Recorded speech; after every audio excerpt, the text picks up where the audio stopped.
What's going on, guys? 24/7 Tech here. In this video, we're going to be talking about a cool different smartphone, the Lenovo Legion Phone Duel. So it's part of Lenovo's Legion lineup, and it's a new gaming smartphone that Lenovo is releasing. It's kind of like an ASUS ROG Phone 3 competitor, and it's got a striking design, some weird camera placements, and some jaw-dropping features that we're going to be going over in this video. But this video is kind of like my first impressions of the device, how I first feel about it. But later, we might be getting a review. Comment down below if you guys want to see a review of this device. But this is one of the few gaming phones that we've been seeing. ASUS has been making a few of them. Razer's been making a few of them. But this is a new one by Lenovo. Stay tuned for an awesome video. Please subscribe down below, guys. Every subscriber makes a difference. I need all the help that I can get. I think that I have a lot of potential to grow this YouTube channel, so please subscribe. Also, go follow my Twitter and Instagram account. I make behind the scenes updates. I post them over there. I talk about other tech opinions that aren't really video worthy, and I also publish articles on Medium. Go to the link medium.com/@247tech to read my awesome articles. I create awesome articles for you guys. It's about the latest technology topics as well, so it's more tech content for you guys. But for now, let's get on with the video. So let's talk about the gaming design of the smartphones. The Lenovo Legion Phone Duel has a very striking design. There's some sharp corners, some very cut out lines, like there's just lines on lines. It's not like the curved design of the iPhone 11, 10 that we've been seeing in smartphones recently. It's kind of a sharp smartphone, and I think that it's built to look like it's rugged or like a gaming-like type of phone. Because if we see these Razer computers that Razer creates for their gaming audience, it really has some sharp corners, some purposeful lines that are supposed to be there. The design is really striking. I mean, it's not a conventional smartphone design. You wouldn't be, if you went into public and you showed off your smartphone just using it, people would definitely look at them. And the back of the phone looks very Razer-like as well, what they've done with the Razer Phone 1 and the 2. But I really like how Razer approaches their gaming phone category, but Lenovo also is kind of trying to enter into the game with a striking design so that they get some audience as well. So let's talk about the display of the smartphone. First of all, it's a 6.7-inch display, which is really big, and it's good for a gaming phone. It's something that we've been seeing, and it's a huge phone. But the thing about this display that I like is that it has very thin bezels. It's a nice thing that it has, and to use it day to day as well. If you see the Razer phone at the beginning, it's like they have chunky bezels on the top and the bottom. It doesn't bring like an immersive feel, but this gaming phone has a huge display, thinner bezels, so the actual form factor of this phone is not too big, but it still has a big display. It's almost like the iPhone 11 Pro Max or like the Note 10 type of thing. But the biggest feature of this display is a 144 hertz refresh rate, which is just a lot. I mean, we're trying to get 90 hertz from Apple or 120 hertz for their iPhone 12s. And 120 hertz is what we've seen from a lot of smartphone manufacturers. 90 hertz is what we've seen from something like a OnePlus Nord type of smartphone.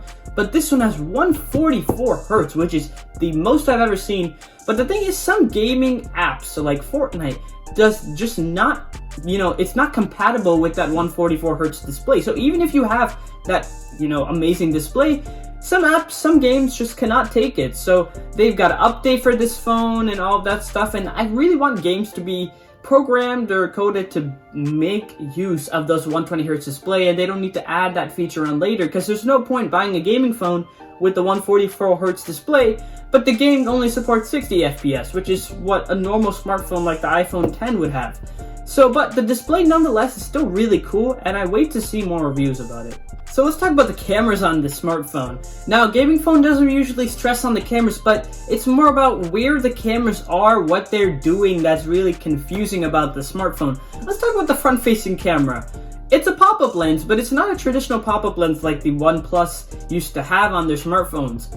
It's a landscape view pop-up lens. So as you can see in this picture, it pops up from the side of the smartphone. So if you're trying to take a selfie like a normal smartphone, it would not work. I mean, it would be a weird rotation of the camera. So I think this is kind of like a webcam sort of thing. So when you're playing on the smartphone, you could Twitch stream in the background or something like that. That's just a hypothetical thing that you could do. And that kind of makes mobile kind of video game streaming easier. That's kind of cool. It's a cool feature, but in a normal standpoint, to take a selfie or to take a front-facing picture, that's going to be weird. Also, the back cameras are a little better. They're on the back of the smartphone, but they're in the middle of where, most of the camera lenses are on the top half, like either on the top left corner, like on the iPhones, or in the middle of the, top part of the display. Anything of that sort is fine, because it has a normal kind of traditional way when you take a picture. But this one has them on the middle of the smartphone, which is kind of weird. When you take a picture, it's probably not going to turn out the best because it's, in a weird orientation. But the lenses themselves, there's two lenses. One is a main 64 megapixel shooter, but the next one is an ultra wide shooter, which is 16 megapixels. So both of these shooters are fine. I mean, it's 2020 technology, of course, but the placements of both cameras are kind of controversial. So let's talk about the specs of this smartphone. First of all, the chipset that comes in this is a Snapdragon 865. That's not up to Apple standards. So imagine an 813 Bionic in this phone. It would be pretty good. I mean, pairing gaming with the leading industry smartphone chip. But that's beside the point. The Snapdragon 865 is what we've seen in many phones, many flagship Android phones, and so pretty much you're not gaining any extra performance. But I will talk about how this Lenovo Legion phone kind of enhances the same chip and makes it better.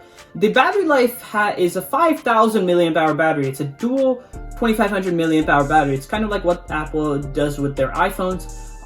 The best part about this is it has a 90-watt power adapter in the box, which is, come on, that's insane.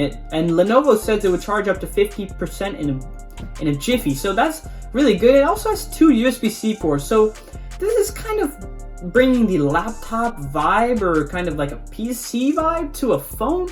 I mean, they have one of the largest charger bricks that I've ever seen. 90 watts is insane. It's a huge battery, 5,000 milliamp hours, and it has two USB-C ports. That's something we see in most laptops. So they're kind of trying to bring a laptop to a smartphone, which is kind of weird, but it's kind of a cool concept. ASUS is more focusing on the phone, making how a smartphone just better for gaming, but Lenovo is trying to bring a laptop to a smartphone, which is why it's part of the Lenovo Legion lineup. But anyways, the RAM, you can either get 12 or 16 gigabytes of it, which both of them are a lot. That's a huge amount. 16 gigabytes of RAM on a smartphone. Again, laptop vibes for me. 256 gigabytes of storage standard, when we don't even see 128 standard, when we don't even see 256 standard on most laptops. This smartphone has 256 standard, and you can get 512 if you want as well. So the spec sheet is clearly loaded. It looks like something OnePlus would have made, but even better, which is saying a lot. Here are some of my thoughts about this Lenovo Legion Phone Duel. So I'm not a huge believer of the gaming phone. I probably would never buy one, but I do think it's a cool concept. ASUS has found some success, so has Razer with their gaming phones, but those are like taking a smartphone and elevating it for gaming.